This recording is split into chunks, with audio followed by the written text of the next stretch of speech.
ingobernable porque los obispos tienen la obligación de recorrer sus diócesis, y sí lo hacían. Y yo no voy a poderla recorrer la diócesis, ni el que venga después de mí va a poder recorrer la diócesis, cada vez va creciendo más y más y más. Y entonces se dispone a partir de esos informes que hace el obispo Mota y Escobar, que por cierto nos deja el primer plano de la ciudad, un planito en el que alcanzamos a ver que la ciudad al sur llegaba a la calle Pino Suárez, al norte, ya a las meras orillas era la actual calle Aquiles Cerdán, al oriente era aquí la calle Zaragoza, al poniente, perdón, y al oriente era la calle Madero. Esa era la ciudad de Durango, en 1604, ¿sí? Y estamos hablando toda la ciudad, incluyendo las orillas de la ciudad, que estaba medio despoblada en las orillas. Pero él dice, bueno, que es una villa progresista y no sé qué, y se echa ahí un rollo a favor para alentar al obispo que divida, al rey que divida el obispado, y finalmente el regio patronato indiano dice, bueno, vamos a dividir el obispado, y como el obispo Mota y Escobar recomienda, pues vamos a poner la sede del nuevo obispado en la villa de Durango. ¿Sí? Y dividen el obispado, se queda el obispado de Guadalajara con sus territorios, se queda el obispado de Durango con sus territorios, que entonces ya abarcaban hasta Saltillo. Sí, Saltillo pertenecía a la diócesis de Durango. Entonces se nombra nuevo obispo, el primer obispo, Fray Gonzalo de Hermosillo, llega en 1621, eso ocurre en 1620, las comunicaciones son muy ágiles, muy rápidas, se tarda un año en llegar, llega, se establece aquí en Durango, y en 1621 Fray Gonzalo de Hermosillo establece formalmente el Cabildo Eclesiástico de Durango, y con ello toda la administración eclesiástica que requiere. Entonces viene todo un proceso de administración eclesiástica que hace que la población sobreviva, porque se vuelve a poblar. Se vuelve a poblar porque al momento que está aquí la iglesia, la sede de la iglesia, pues va a haber una serie de servicios y de trabajadores y de actividades que hace la iglesia que requiere quien la atienda, y eso requiere una población que va a incrementarse en la población aquí en Durango. 1631 se descubre el distrito minero de Parral. El distrito minero de Parral, uno de los más ricos en su momento, equiparado al de Zacatecas.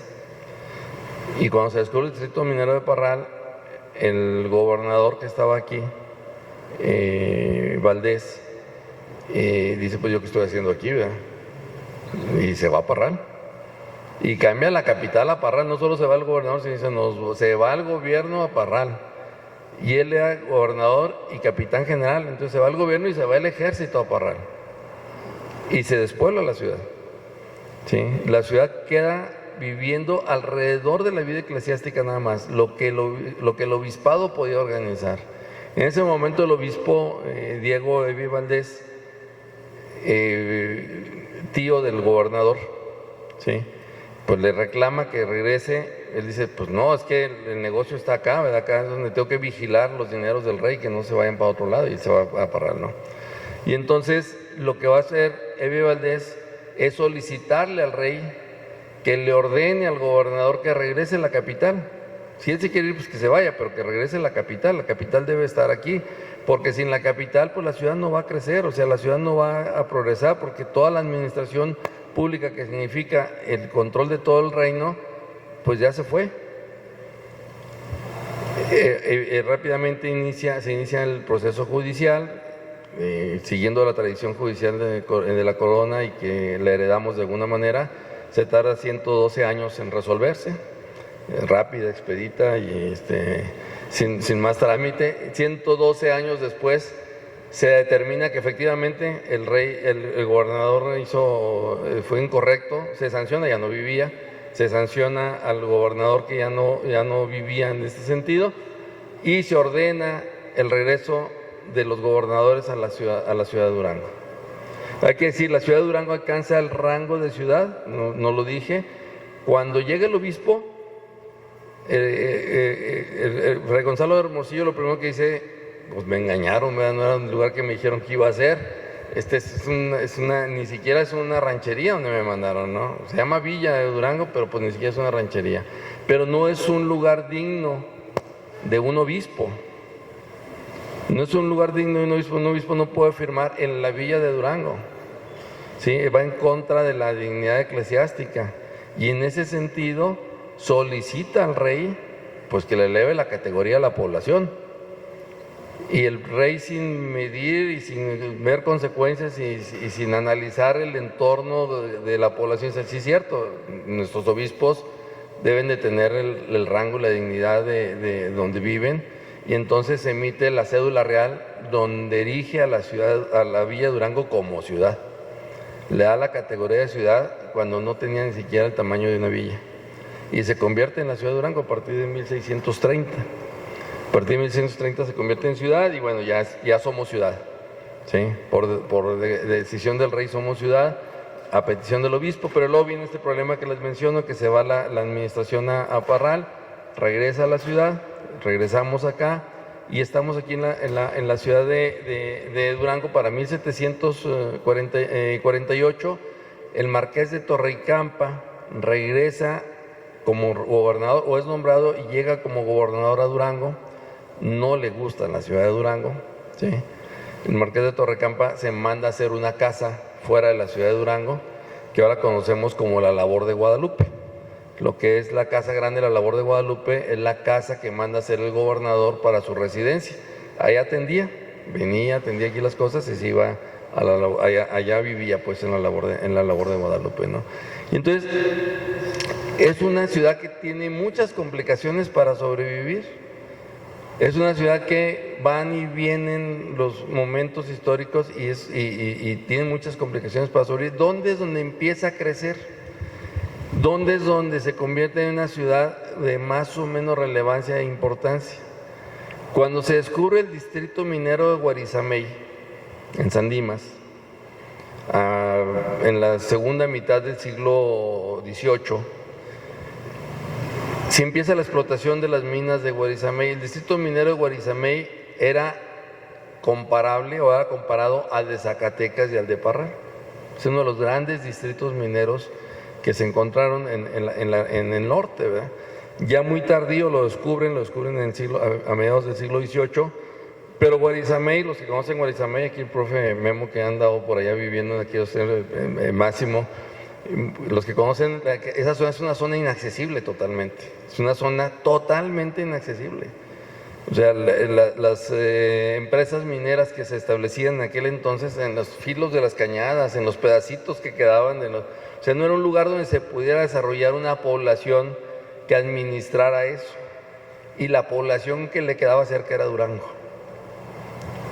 Y entonces eso es lo que permite que la ciudad de Durango por fin tenga una mina que servir, una mina de que servirse, ¿sí? Por fin tenga un distrito minero al cual le dé servicio, y es el distrito minero de Guarizamey, que va a durarle poco el gusto, porque luego un minero se decide hacer un camino más fácil para salir por San Miguel de Papasquiaro o Santiago de Papasquiaro, y entonces empieza a crecer Santiago a fines del siglo XVIII en función de la minería de Guarizamey, y Durango pierde parte de esa conexión que tenía, que era muy complicado. Era subir aquí a la mesa de Otinapa y luego de ahí aventarse a Guarizamey, que era así como complicadísimo, pero era más fácil salir por San Miguel de Papasquiaro.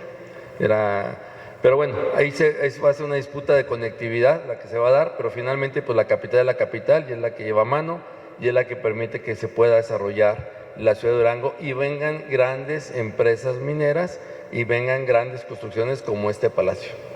Este palacio es producto de la explotación del distrito minero de Guarizamey, ¿sí? Y Durango, bueno, va a crecer y se va a consolidar, va a llegar, va a pasar el siglo XIX, va a pasar la guerra de insurgencia. No vamos a detenernos allí mucho en la historia de la ciudad para acabar ya rápidamente y esperar las preguntas.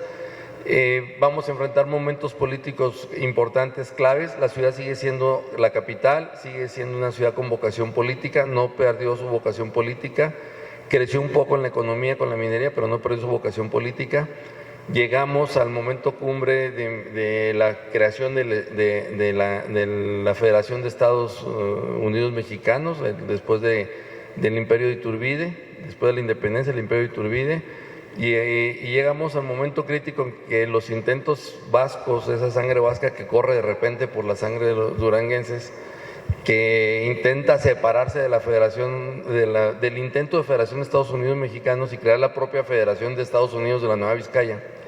En 1822 se propone crear la Federación de Estados de la Nueva Vizcaya como un país independiente, ya que no se ponían de acuerdo en México si éramos república, si éramos imperio, qué éramos. Surgió la idea de Santiago Bacortiz de hacer esta federación. El Ayuntamiento de Durango la respalda, la Diputación Provincial de Durango la respalda, le solicitan a las otras diputaciones de los otros 3 distritos que se esperaba que se sumaran, que era la Diputación Provincial de Chihuahua, la de Nuevo México y la de Occidente, que abarcaba Sonora y Sinaloa, con sede en Arizpe, pero Sonora y Sinaloa era Sonora, Sinaloa, Arizona y Colorado. Ese era el territorio de Sonora y Sinaloa, ¿sí? O sea, era un territorio bastante extenso. Entonces se plantea a esas diputaciones, de las diputaciones solamente la de Nuevo México dice sí, vamos a independizarnos, vamos a crear la Federación de Estados de la Nueva Vizcaya. Chihuahua no acepta, Sonora y Sinaloa tampoco acepta, por lo tanto no se puede concretar, y como respuesta del Congreso Federal que está discutiendo en ese momento, la organización del país divide lo que era la antigua Nueva Vizcaya en 2 grandes estados, el estado de Occidente, que lo forman Sonora y Sinaloa, y el gran estado interior del norte, que lo forman Durango, Chihuahua y Nuevo México, pero con capital en Chihuahua. Y al trasladar la capital del estado de Chihuahua, pues era una puntilla para Durango, que era una ciudad que vivía de la administración pública, que era la capital de la Nueva Vizcaya, y es de lo que vivía la ciudad. Y se inicia rápidamente una serie de litigios, no me tengo mucho, se hacen unas discusiones muy fuertes en el Congreso General.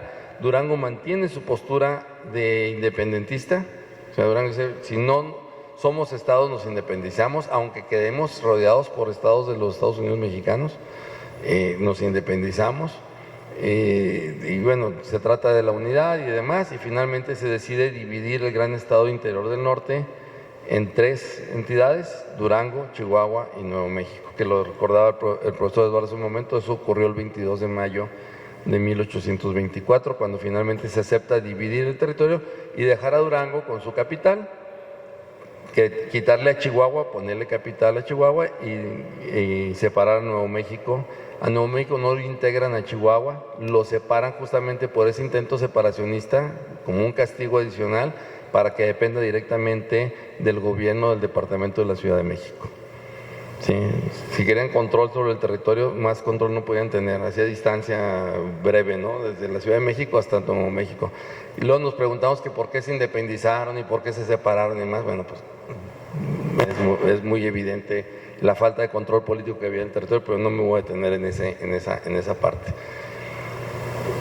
Sigue Durango, sigue fortaleciéndose de vocación turística, esa vocación política de la ciudad, se mantiene esa vocación. Llega la Revolución Mexicana en 1913, en junio de 1913 la ciudad es destruida, como todas las ciudades del norte, no fue la única. La ciudad es destruida, es saqueada y es dinamitada. O sea, prácticamente la ciudad es borrada del mapa en su infraestructura económica. Y hay un decreto de un gobernador, que eso fue lo que le pasó a Durango. Cuando todas las ciudades fueron sitiadas, las ciudades del norte iban siendo sitiadas, la gente que tenía dinero se iba, pues no iba a permanecer y no iba a ponerse en riesgo ni ellos ni su familia. Se iban, agarraban sus chivas y se iban, pero sus chivas era su dinero y todo lo que podían, y se iban a un lugar más seguro, y ya cuando pasaba el marasmo de la guerra, pues regresaban, ¿verdad? Y a reconstruir piedra sobre piedra lo que había y como se podía, y le invertían para hacerlo. En el caso de Durango fue exactamente lo mismo, se fueron todas estas familias, emigran después al momento de la revolución. Pero después de que termina la toma de la ciudad de Durango, cuando entra el gobernador Pastor Rue, que forma parte de los altares cívicos de Durango, y no sé por qué, Pastor Rue lo elevan al nivel de gobernador, y él emite un decreto en el que establece que los que se fueron de Durango durante la lucha armada se les declare traidores. Y si regresan al territorio estatal, se les incauten todos sus bienes. ¿Saben quién regresó? Nadie.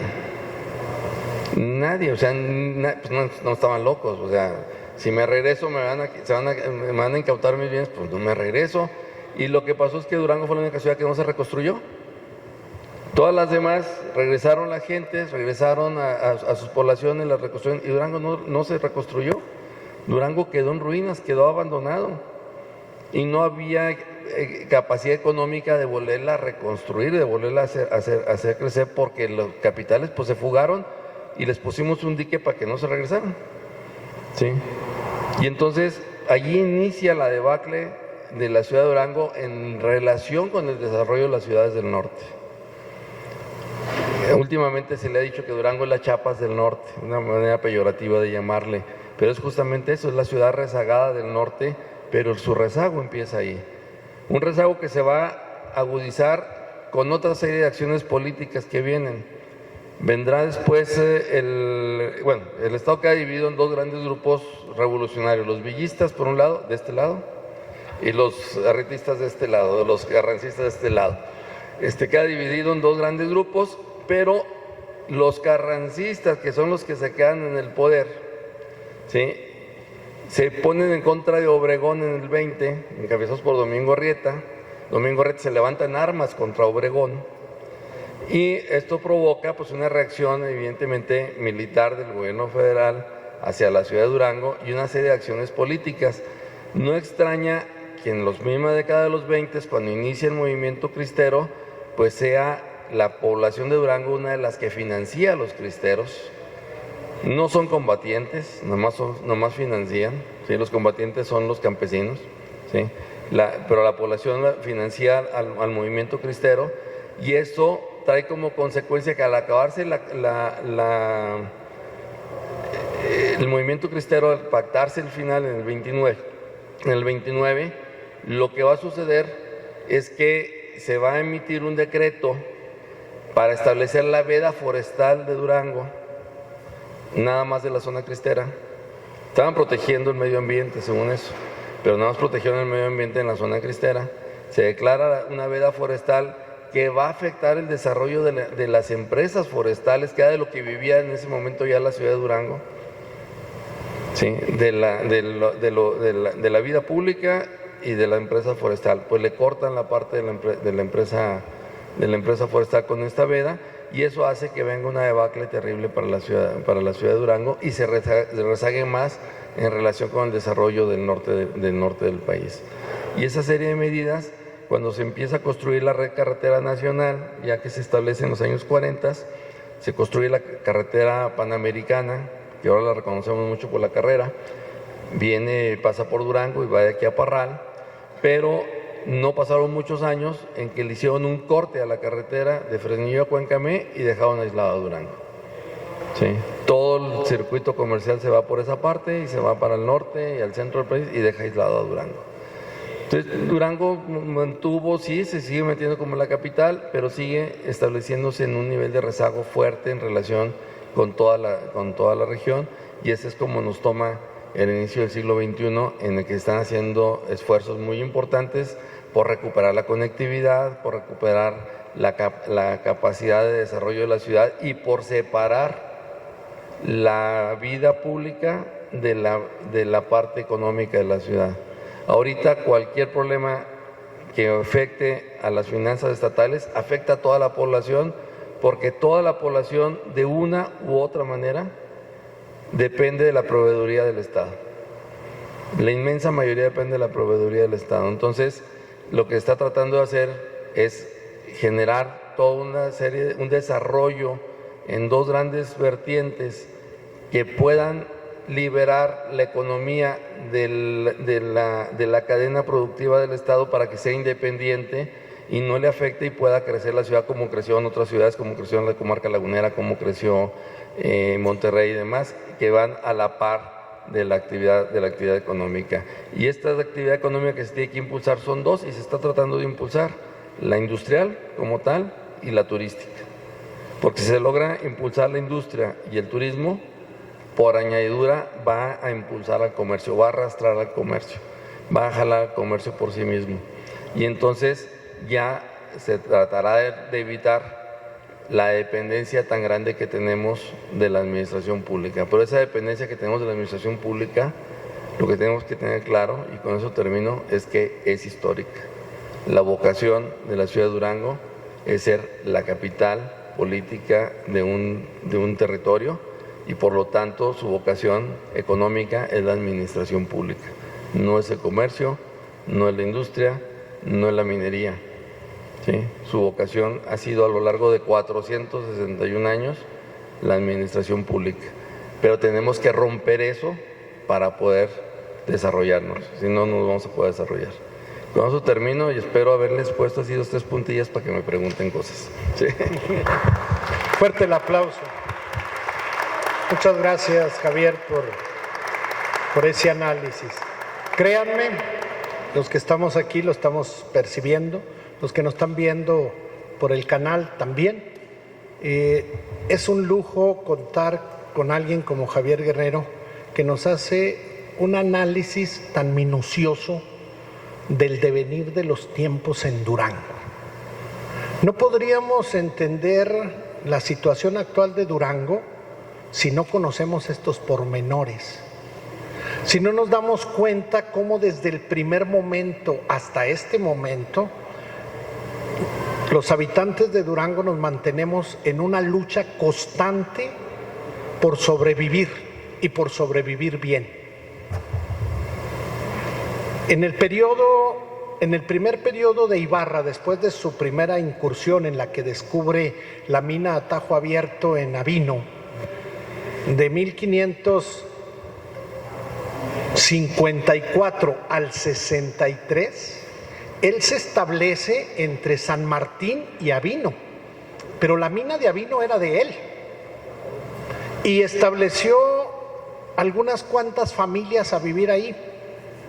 Se fue a San Martín y a los 2 meses ya no querían vivir ninguna familia, ya se habían regresado, ya se habían ido, ya estaban aterrorizados por el constante asedio de los naturales. ¿Y saben qué hizo Ibarra? Les regaló la mina a Tajo Abierto con la firme compromiso de que se quedaran establecidos ahí. Y lo mismo hizo en San Lucas, porque en San Lucas, en un lado de San Juan del Río, en San Lucas también era una mina a Tajo Abierto. Y al descubrir Coneto también, Coneto, San Lucas y Avino tenían una producción enorme que no necesitaban mucho para poderla trabajar. Pero la población se iba, como se iba de aquí de la capital, como se va ahorita. Basta que recorramos nuestros pueblos, y lo digo con conocimiento de causa porque recorro muchas poblaciones del estado y mis compañeros lo saben, pero en nuestros pueblos de allá del norte del estado tenemos población en este momento, comunidades que ya no vive más que una familia o ninguna, y en silencio se están yendo porque ya no soportan la situación, y no económica, ustedes la saben, sino la explotación por los grupos de delincuencia que se encuentran. Ya no es posible vivir ahí y prefieren irse. Entonces Durango estamos hechos a eso. Yo creo por eso los duranguenses somos tan notorios en el mundo. Digo en el mundo porque vemos duranguenses en todo el mundo, porque nos sabemos levantar. Caemos y para arriba, vámonos. No hay tiempo de lamentaciones. A llorar después. Pero esto nos lo ha enseñado nuestra historia. Conocer paso a paso este recorrido histórico nos da ese amplio conocimiento. Ahora, sí es muy importante que los que nos reunimos aquí a platicar sobre esto, veamos cosa por cosa. Y yo lo he dicho muchas veces aquí, hay que ubicarnos en el tiempo y en el espacio para poder entendernos. Si vamos a hablar de la revolución, entendemos que se hizo en tren y en caballo, ¿sí? Y que lo mismo llegaban tropas de Torreón, de Monterrey, del centro del país y de Chihuahua por ferrocarril a Durango y hasta Tepehuanes, porque se movilizó en el tren. y en las grandes cabalgatas. Pero la conquista no fue en tren, y mucho ni a caballo.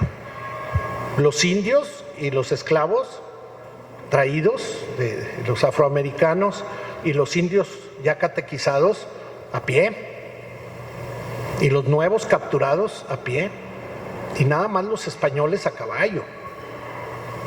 Y tenemos que entender cómo se dio esa incursión de la que nos habla por primeramente Javier, porque llega Ibarra y se establece en San Juan del Río, pero no era nada más establecer su gobierno y nombrar gobierno, porque el 5 de marzo, ya como gobernador del 63, él nombra un gobierno ahí en San Juan del Río, nombra sus regidores, nombra su capitán mayor, nombra todo su gobierno.